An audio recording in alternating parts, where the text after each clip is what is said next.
The conference room felt like a tomb. 4 of us sat around the table, the kind of silence that follows tragedy hanging thick in the air. Marcus Chen, no, I need a different name. Marcus Brennan, our CEO, methodically flipped through a manila folder. His movements were deliberate, almost surgical. He pulled out 3 stapled reports, the ones I'd submitted about the forklift bay hazard, and slid them into his briefcase. Then he looked directly at me. "These documents never existed," he said, his voice flat. "The investigation will show standard compliance. Everyone in this room understands that our future depends on unity." My stomach turned to ice. A man had died 6 hours ago. Thomas Reeves, a warehouse supervisor with 2 daughters. The hazard I'd warned about had finally killed someone, and now I was watching evidence disappear in real time. Marcus's eyes locked onto mine. "Your career here has been exceptional, Victoria. I'd hate to see that change." The threat wasn't subtle. Neither was the nausea crawling up my throat. I nodded because my voice had abandoned me. Later, I'd realized that nod was the moment everything changed. 3 weeks earlier, I'd walked into Apex Industrial Solutions feeling like I'd finally made it. At 34, I was the youngest operations manager they'd ever hired. The facility was massive, clean, and humming with efficiency. I'd spent my first week learning systems, meeting teams, and feeling genuinely proud. That's when I first noticed the loading bay. Forklift operators had to navigate around a concrete support column that jutted into their turning radius. The clearance was maybe 8 inches on a good approach. I watched drivers compensate, angling awkwardly, their loads swinging dangerously close to the structural beam. I mentioned it to my supervisor, Gerald Hayes. He shrugged. "Been like that since the expansion. Nobody's hit it yet." Yet. The word stuck with me. I pulled the original construction plans and found the column wasn't supposed to extend that far into the operational space. A modification made during building had created the hazard. I started documenting everything, taking measurements, photographing near misses. Something felt wrong about the casual dismissal, but I was new. I told myself to be patient. 2 weeks before the accident, I submitted a formal safety notice. I'd compiled my findings into a detailed report, photos, measurements, incident logs showing 17 near collisions in 6 months. The recommended fix was straightforward: install protective barriers and reroute the traffic pattern. Cost estimate, $11,000. Gerald forwarded it to Marcus with a note I accidentally saw: "New manager being thorough. Probably overreacting but wanted you to be aware." Marcus called me into his office. He was pleasant, reassuring even. "Victoria, I appreciate your diligence. Safety matters here. But we've operated this facility for 4 years without incident. The expense and disruption aren't justified right now. Let's revisit in Q3. Sir, 17 near misses in 6 months suggests our drivers are skilled enough to navigate the space," he interrupted smoothly. "Trust the system. Focus on your primary responsibilities." I left feeling dismissed and frustrated. That night, I couldn't sleep. I kept seeing forklifts swinging wide, loads shifting, that concrete column waiting. I updated my documentation and filed it in my personal drives. The accident happened 5 days later. The call came during lunch. Code red in Bay 7. Medical emergency. All managers to the incident site immediately. I ran. By the time I reached the loading area, paramedics were already working. A forklift sat at an impossible angle, its load scattered across the floor. The concrete column had a fresh impact mark, gray dust still settling. Thomas Reeves was on the ground, his supervisor's jacket covering his face. Someone said his name. Someone else said he was gone. My knees went weak. This was the hazard. The exact scenario I'd warned about. A routine turn gone wrong, the load shifting, the operator overcorrecting, and the forklift tipping into the column. Physics and negligence colliding. I stood there, frozen, knowing this was preventable. $11,000 and 3 weeks ago, this man would be heading home to his family tonight. Instead, his daughters would grow up without him. Gerald found me an hour later. Emergency meeting. Executive conference room. 15 minutes. My hands were shaking.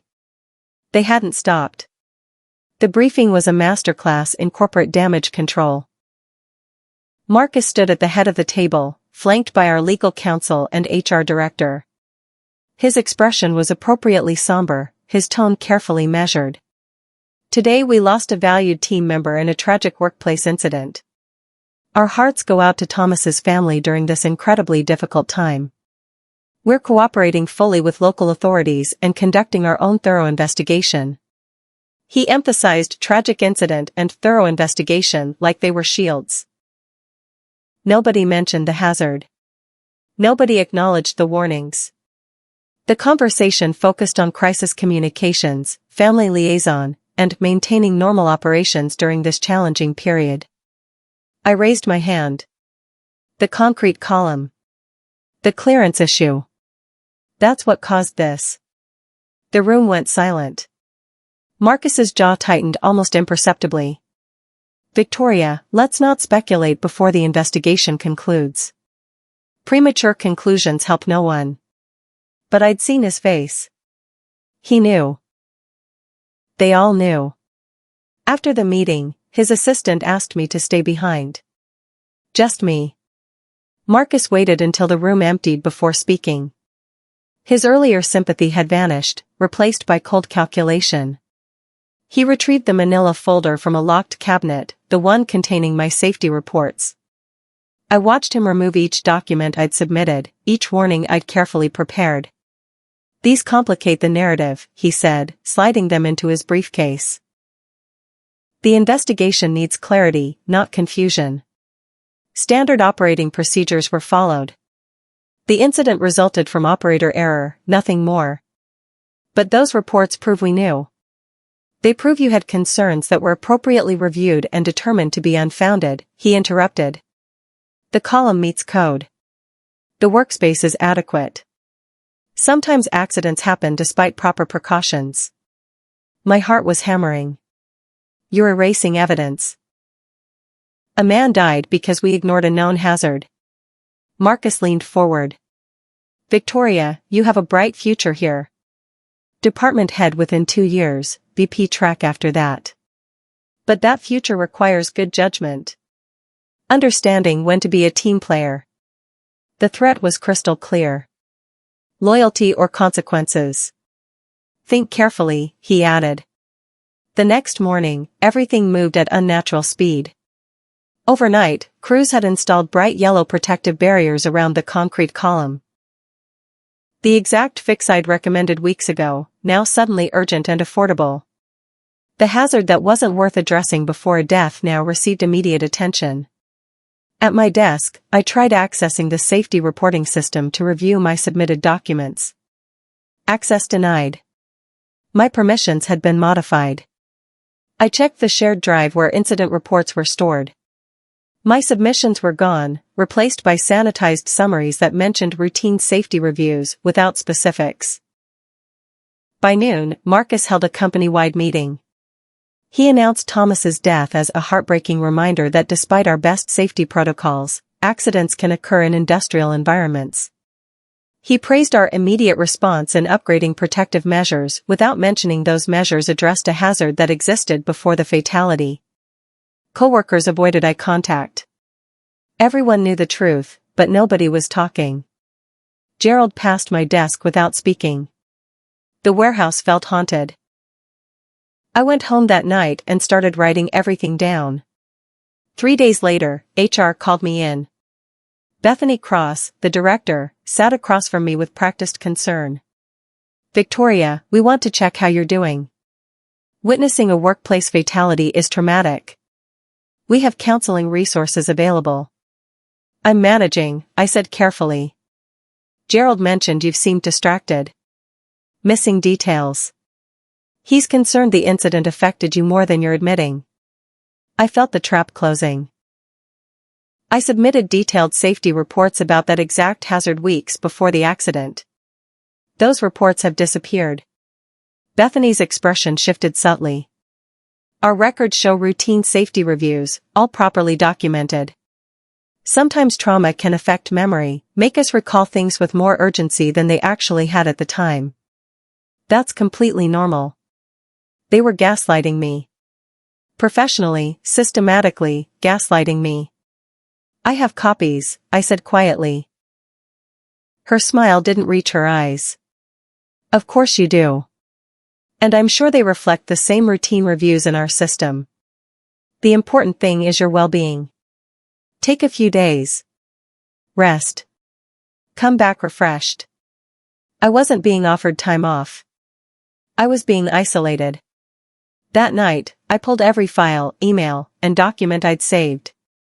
I created a timeline, cross-referencing my reports with maintenance logs, incident reports, and email chains.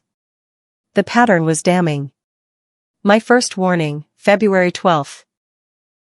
Follow-up with photos, February 19th, formal safety notice, March 3rd, near-miss incident requiring medical evaluation, March 8th. My escalation to Marcus, March 10th, Thomas's death, March 15th. 5 weeks of documented warnings, all ignored or dismissed. Now systematically erased. I started checking company records I still had access to. The original construction modification that created the hazard had been approved by Marcus himself, back when he was VP of Operations.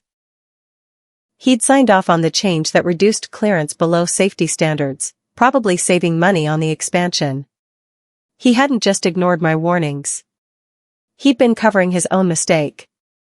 Then I found the email I'd sent Gerald on March 11th, with photos attached, explicitly stating urgent safety concern requires immediate attention.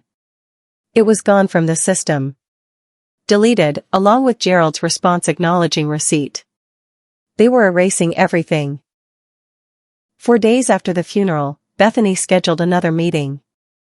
This time, Marcus's legal counsel attended.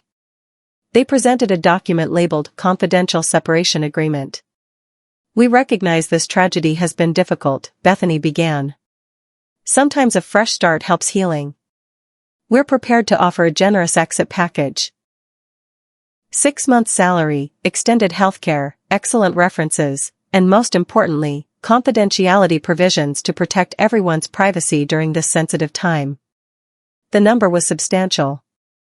Enough to make someone desperate accept. The catch was buried in legal language. I'd agree the incident resulted from unforeseeable circumstances, that all safety protocols were properly followed, and that I'd never discuss internal company matters related to the event. They wanted to buy my silence. I need time to consider, I managed. Of course, Marcus's lawyer said smoothly.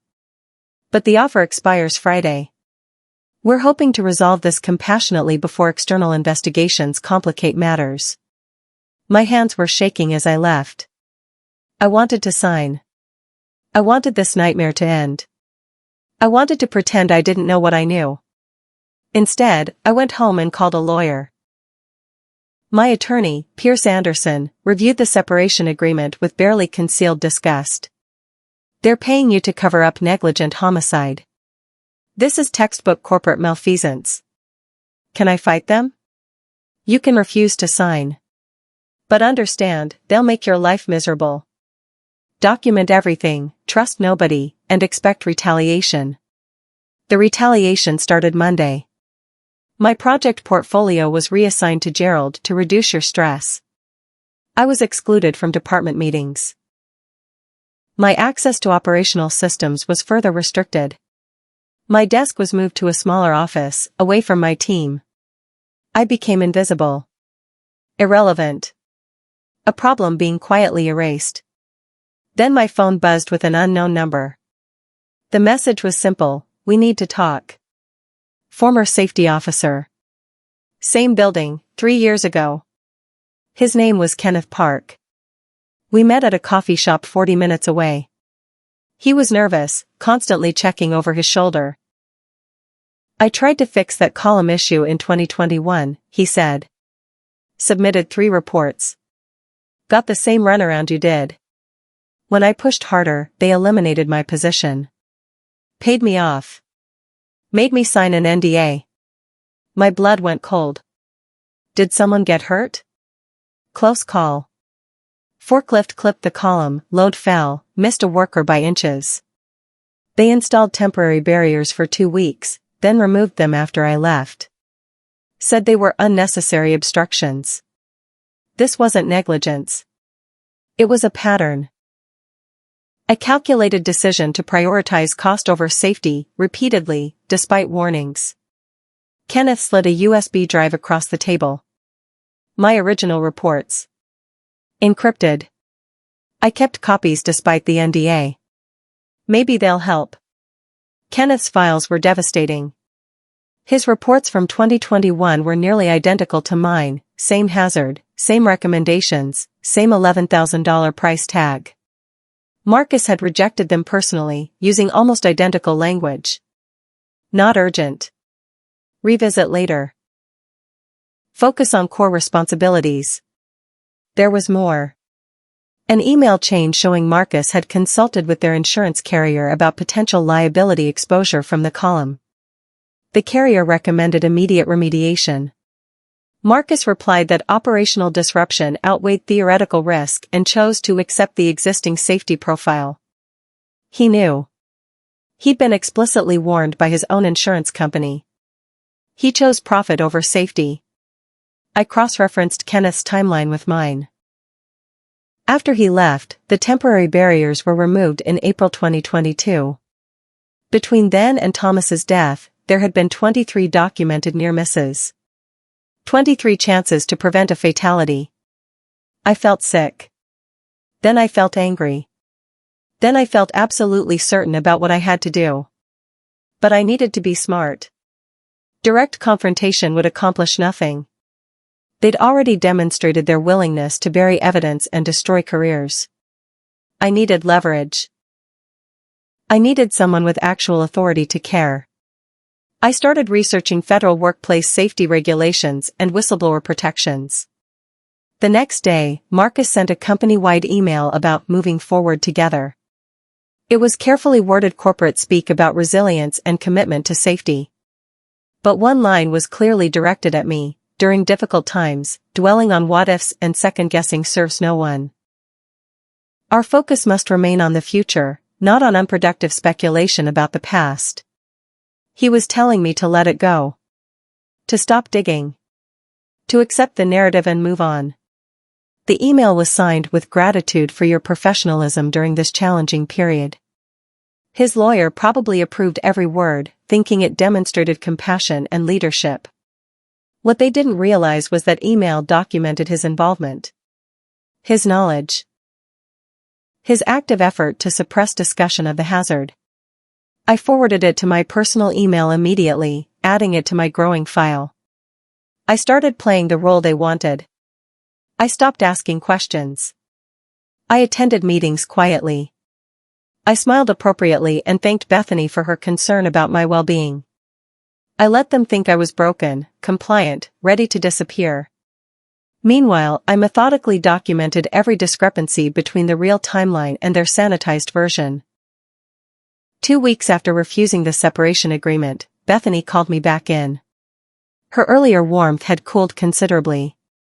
Victoria, we need to discuss performance concerns. Your recent work hasn't met expectations. Multiple stakeholders have raised issues about your focus and reliability. I'd been doing my job flawlessly, keeping my head down while gathering evidence. But facts didn't matter. This was the prelude to termination. We're implementing a performance improvement plan. 30 days to demonstrate acceptable standards. Gerald will provide weekly evaluations. Gerald, who dismissed my original warnings. Gerald, who deleted my emails.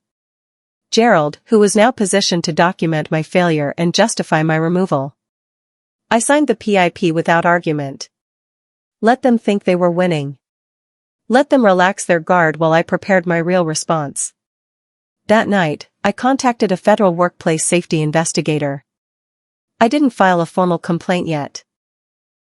I just asked questions about jurisdiction, evidence standards, and what triggered federal oversight of workplace fatalities. The answer was clear: any evidence of deliberately concealed safety violations related to a fatal incident automatically elevated it beyond local or company control. The moment Marcus removed those reports, he'd triggered federal jurisdiction. He just didn't know it yet. On day 29 of my performance improvement plan, Bethany delivered the news with practiced sympathy. Unfortunately, your performance hasn't improved to acceptable standards. We're eliminating your position effective immediately. You'll receive 2 weeks severance, continued healthcare for 1 month, and a neutral reference for future employment. They'd documented everything carefully. Weekly evaluations from Gerald citing vague failures, subjective complaints, impossible standards. A paper trail showing they'd given me chances and I'd simply failed to meet them. I packed my desk in silence while security watched. Coworkers pretended not to notice. Gerald actually had the audacity to say he was sorry it didn't work out. I sat in my car in the parking lot, watching people enter the building for their shifts. For a moment, I felt defeated. They'd won. They'd erased the evidence, silenced the witnesses, eliminated the problem. Then my phone buzzed. An email from Pierce Anderson, my attorney. Subject line: Federal Workplace Safety Division, reporting protocol. He'd found the exact department that handled investigations into concealed workplace hazards. He'd outlined the submission process, the protection afforded to whistleblowers, and the legal immunity for good faith reporting of suspected safety violations. They hadn't won.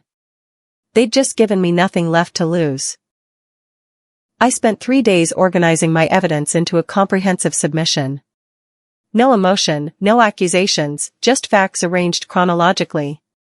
Original construction modification reducing column clearance, approved by Marcus Brennan, dated July 2019. Kenneth Parks safety reports from 2021, with Marcus's rejections.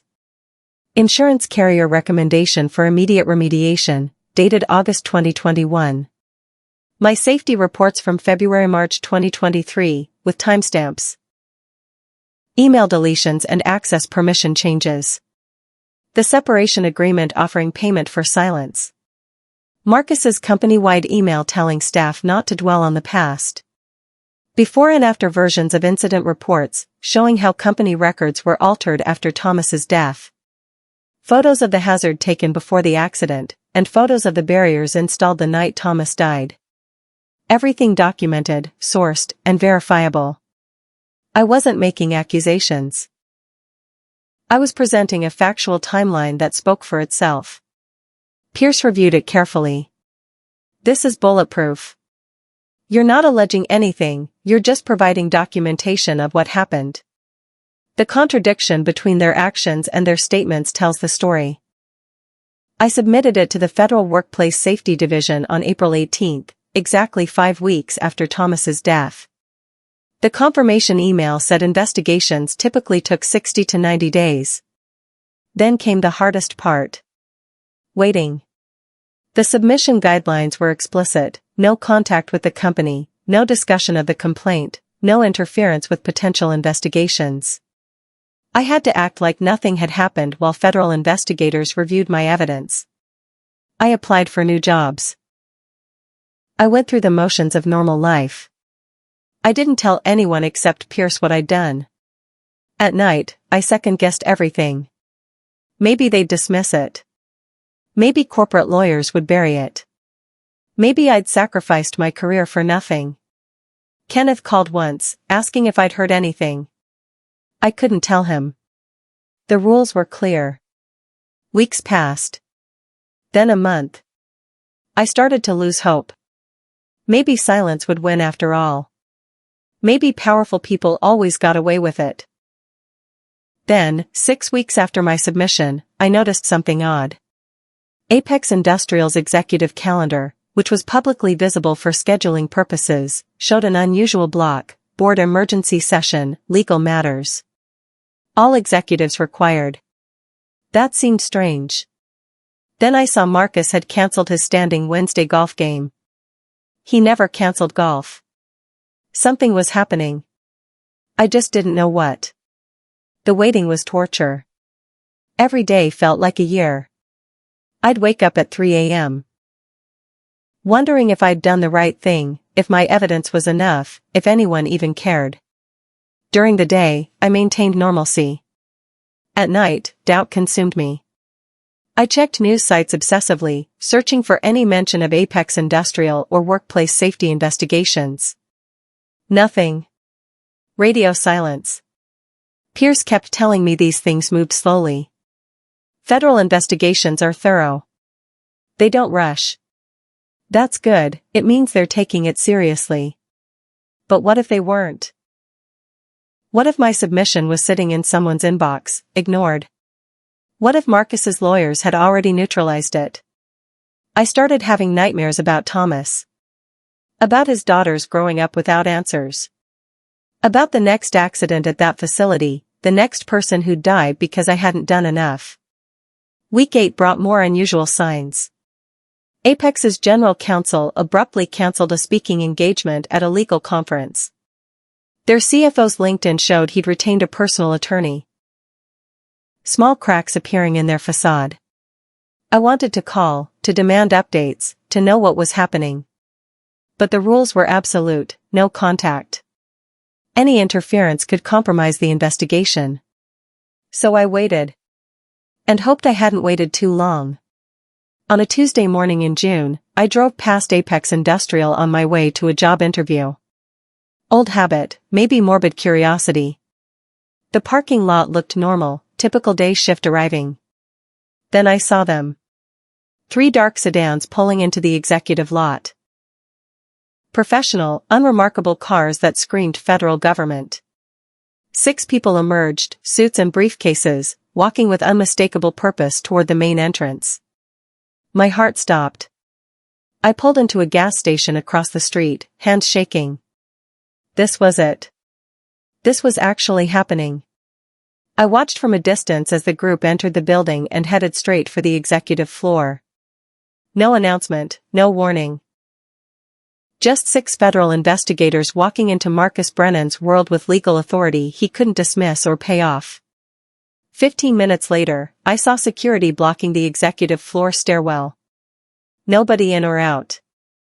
Through the windows, I could see movement, people being separated, offices being photographed, boxes being filled with documents. Marcus had been in his regular Tuesday strategy meeting when they arrived. He probably never saw it coming. I sat in my car, watching his empire crack open, and felt something I hadn't felt in months.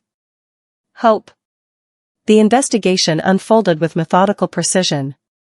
I learned the details later, through Pierce's contacts and eventually through public records, but the day itself was surgical. Federal investigators separated all executives and senior managers into different conference rooms. They collected phones, laptops, and access credentials. They requested original files, backup servers, and communication records. The building's entire electronic system was preserved for forensic analysis. Marcus tried his usual approach. Charm, authority, legal threats. But federal investigators aren't impressed by corporate hierarchies. They had a warrant. They had jurisdiction. And they had my evidence showing deliberate concealment of a fatal workplace hazard. Every deleted email, every modified report, every access permission change. All of it was recoverable from backup systems. The very technology companies used to protect data became the tool that exposed their cover-up. Kenneth's old reports, which they thought they'd buried, surfaced from archive drives. The insurance carrier's warnings, which Marcus thought he'd ignored privately, existed in official correspondence. My submission had given investigators a roadmap. Now they were following it with legal authority. By end of day, 3 executives were on administrative leave. Marcus's company laptop was in federal custody. And my phone finally rang. Ms. Harrison? This is Agent Torres, Federal Workplace Safety Division. We need to schedule an interview regarding your submitted documentation. The interview took place in a federal building downtown. Agent Torres and her partner, Agent Kim, sat across from me in a plain conference room. For the first time since this nightmare began, I felt heard. Walk us through your timeline, Torres said. Start with when you first noticed the hazard. I did. Every detail, every warning I'd submitted, every dismissal I'd received. They took notes, asked clarifying questions, and never once suggested I was overreacting or misremembering. When I described watching Marcus remove the safety reports from the folder, Torres and Kim exchanged glances. You witnessed him physically removing documents related to the fatality? Yes. March 15th, approximately 6 hours after Thomas Reeves died. He said the documents never existed. Did anyone else witness this? I named the others in the room. They might deny it now. But it happened. Torres slid a document across the table. We recovered these from the backup server. Timestamped, authored by you, submitted February through March. Match your copies? They were my original reports, complete with Marcus's rejection notes and Gerald's dismissive forwards. Everything they'd deleted. Everything they thought they'd erased. I started crying. Not from sadness, but from overwhelming relief. I'd been carrying this alone for so long, doubting myself, wondering if I'd imagined the severity. Now here was proof. Validation. Ms. Harrison, Agent Kim said gently, your documentation was extraordinarily thorough. It gave us everything we needed. The investigation's ripple effects spread fast. Within days, word leaked internally. Executives suspended, federal inquiry ongoing, potential criminal charges being considered. The company tried to suppress discussion, but you can't hide that kind of chaos. Current employees started reaching out to me on LinkedIn, asking what I knew. I couldn't say anything, but their messages revealed the panic inside. Projects frozen, clients asking questions, the board meeting in emergency sessions daily. Marcus's lawyer issued a statement, Mr. Brennan maintains he followed all proper protocols. Any suggestion of wrongdoing is categorically false. We're cooperating fully with the investigation. But cooperation wasn't optional. Federal investigators had seized control of the narrative. They interviewed Kenneth Park, whose testimony corroborated the pattern of ignored warnings. They interviewed maintenance staff who remembered the near-miss incidents.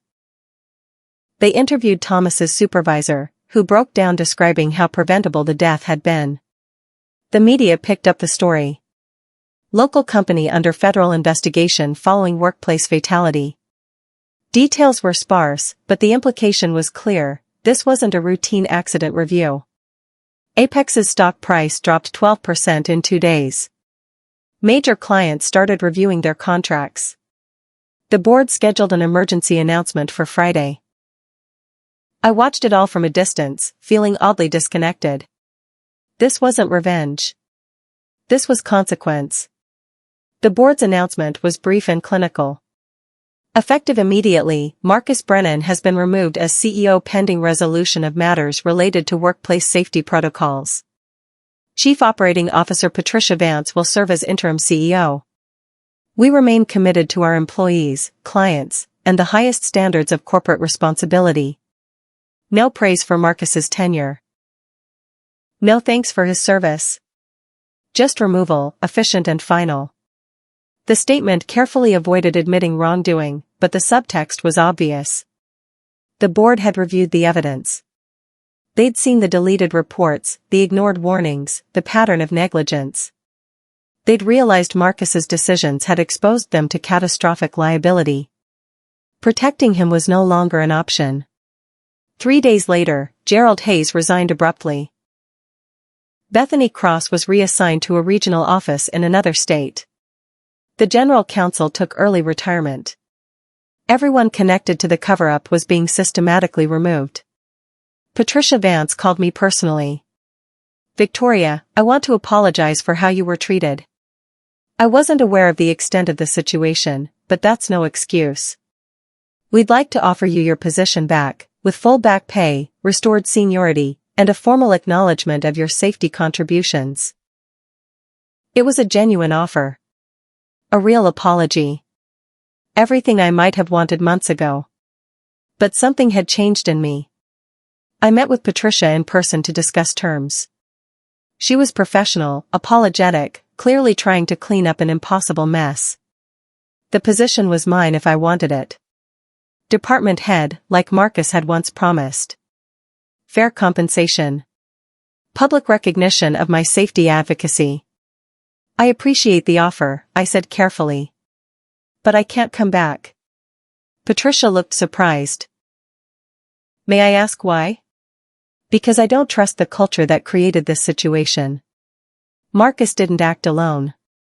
People knew. People stayed silent. Coming back would mean working alongside people who chose their careers over Thomas's life. She nodded slowly. I understand. What would make this right? We negotiated for 2 hours. I'd leave permanently with a clean record, comprehensive references, and a written statement acknowledging my safety reports were accurate and properly submitted. They'd establish a safety reporting system with direct board oversight. They'd create a fund for workplace safety advocacy in Thomas's name. No gag order.